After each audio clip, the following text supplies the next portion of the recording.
Recently, entertainment mogul Sean Diddy Combs was in court for yet another bail hearing. This time, the judge said that he would consider the matter. So until then, the rapper has been returned to prison. So according to Reuters, first of all, welcome to the program, Tyrone Bowman live. So let's get down to this story on tonight, as reported by Reuters. The headline reads: Rapper Sean Diddy Combs returns to jail as the judge considers his bail bid.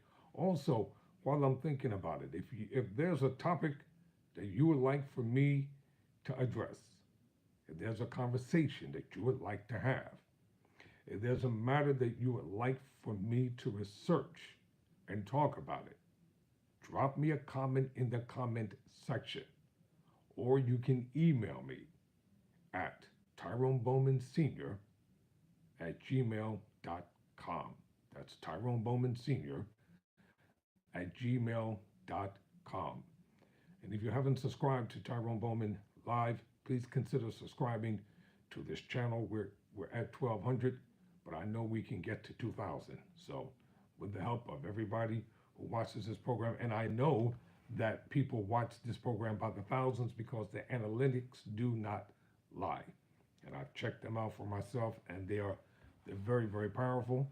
And by the way, I do have some new equipment, so hopefully pretty soon I'll be recording from my new laptop. I have to get some other different things available, and that's why I made a promo regarding consider donating to Tyrone Bowman Live. Consider it. Doesn't matter, large or small. $1, $2, $3, $5, $10. It will go a long way in helping to get our program to become more professional sounding, more professional looking, and we'll have a better product. But right now, everything I'm doing here, it's makeshift. So I want to be able to bring something better, something decent, and something good for the cameras. All right, now let's get down to tonight's program. So these are the facts. Here is a summary. Rapper and producer Sean Diddy Combs seeks release on a $50 million bond or bail. Prosecutors continuously say that Combs may tamper with witnesses. And also his defense is arguing that Combs is not a risk to act violently. And Combs has pleaded not guilty, called any sexual activity that occurred was consensual. So Sean Diddy Combs will remain in custody for at least several more days as a U.S. judge considers. And this is important because up until now, no judge has even considered about releasing Diddy out on bail. So this particular judge is considering. So you, as a judge, considers his bid to be released on a $50 million bail from the Brooklyn jail, where the music mogul has been held for 10 weeks. After a nearly 2-hour hearing in Manhattan Federal Court, U.S. District Judge Aran Subramaniam said Friday he would rule on Combs' bid for home detention promptly. Combs' lawyers this month proposed a bail package backed by his $48 million Florida mansion. It also called for Combs to be monitored around the clock by security personnel and to have no contact with alleged victims or witnesses. Combs has been denied bail 3 times since his arrest, with multiple judges citing a risk he might tamper with witnesses. The rapper and producer pleaded not guilty on September 17 to charges he used his business empire, including his record label, Bad Boy Entertainment, to sexually abuse women. Let me interject this here. Former Hollywood producer Harvey Weinstein, who is currently in prison, when he was initially charged, they let him out on bail. And those were some horrendous charges that Harvey Weinstein had against him. Ultimately, he was found guilty. Just throwing that in the mix. So during the hearing, defense lawyer Mark Agnifilio disputed prosecutors' contention that a 2016 hotel surveillance video of Combs assaulting former girlfriend Cassandra Ventura, or Cassie Ventura, Cassandra Ventura, known as Cassie, shown there was a risk that he would act violently if he was released. There's a 0% chance of that happening, Agnifilio said. Combs apologized in May after CNN broadcast a video showing him kicking, shoving, and dragging Cassie in a hotel hallway. Agnifilio said he had never denied the incident, but said the video was not evidence of sex trafficking. It's our defense to these charges that this was a toxic, loving 11-year relationship, Agnifilio told the court. That's where his lawyer is making a terrible mistake at. The video was horrible. It was despicable. It was disgusting. It showed nothing but 100% total abuse, and his lawyer cannot defend that type of brutality that was displayed. It doesn't matter if they were together 11 years, 1 year, or 2 seconds. What he did was outright terrible. So if that's the defense that his lawyer is trying to bring before the U.S. District Judge, bail denied. And you know what, to tell you the truth, he should have been charged once that video came out. That lame policy that he did on Instagram, it was lame. I watched it in its entirety, and I put it here on this program. No justification whatsoever for what he did. Earlier, prosecutor Christine Slavic said Combs tried to bribe hotel staff to delete the surveillance footage, demonstrating he was committed to concealing his crimes by illegal means. Even from behind bars at the Metropolitan Detention Center, Combs had communicated with his lawyers through unauthorized channels and sought to run a social media campaign to sway potential jurors, Slavic said. And the point being, you all have muddied him up and sullied him, and basically, essentially, you have tried this case in the court of public opinion.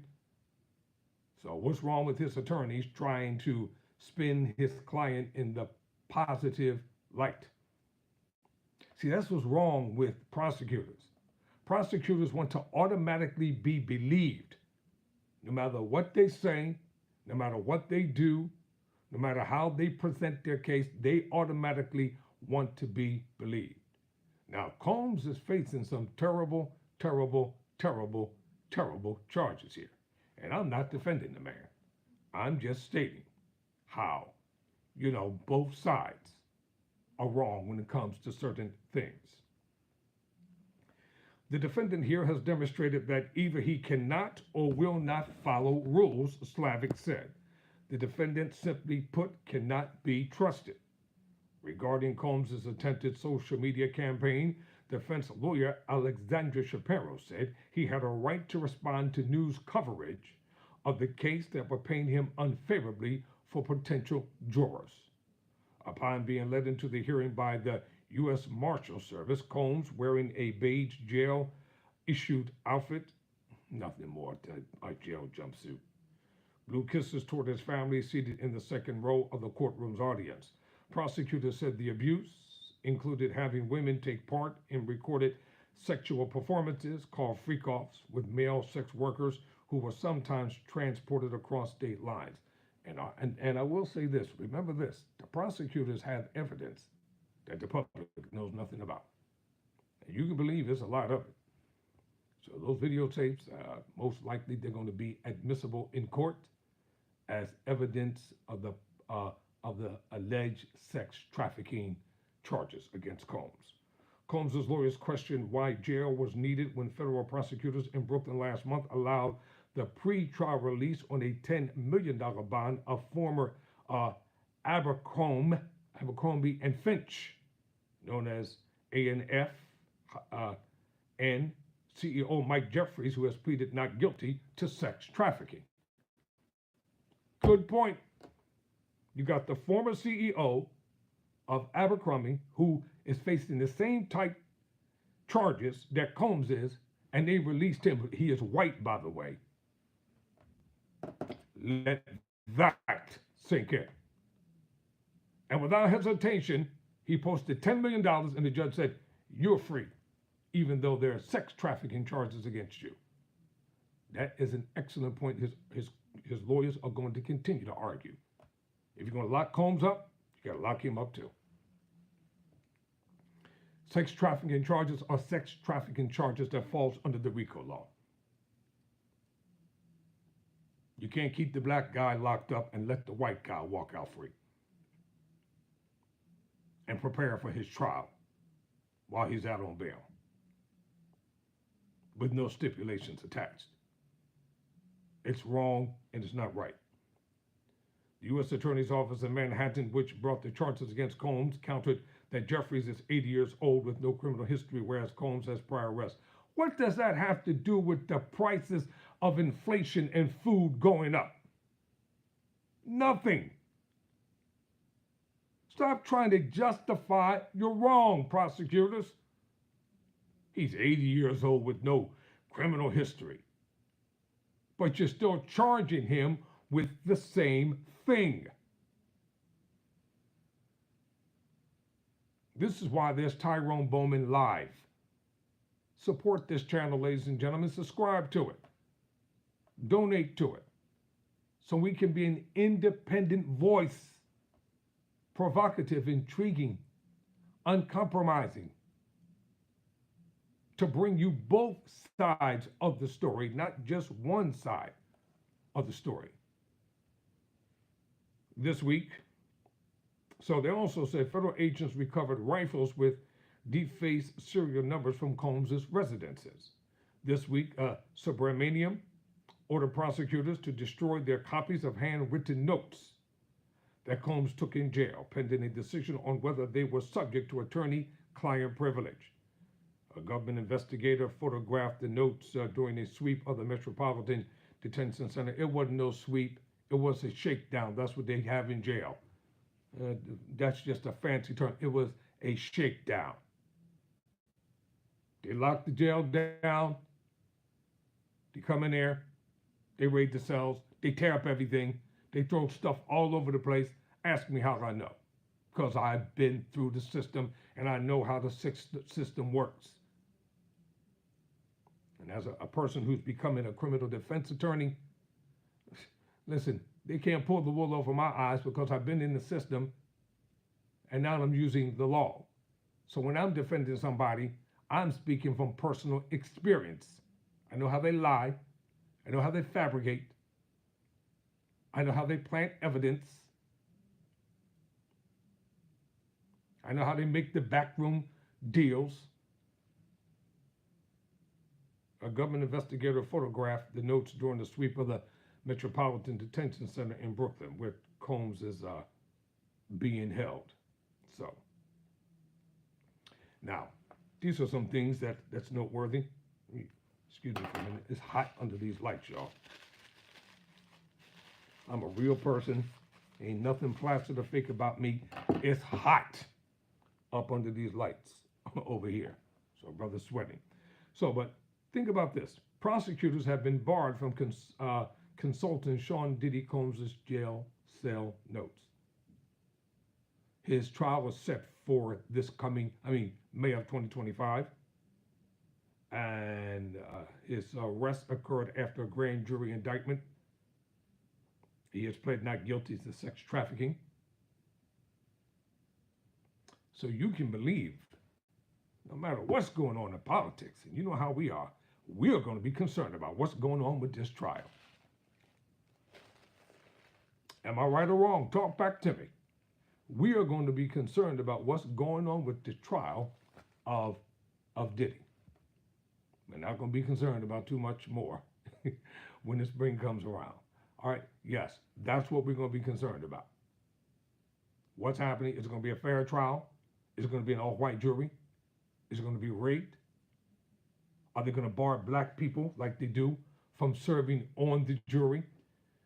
And then tell him he's got a jury of his peers? Are they going to bar black men from serving on the jury? and give him a jury consisting of women mostly.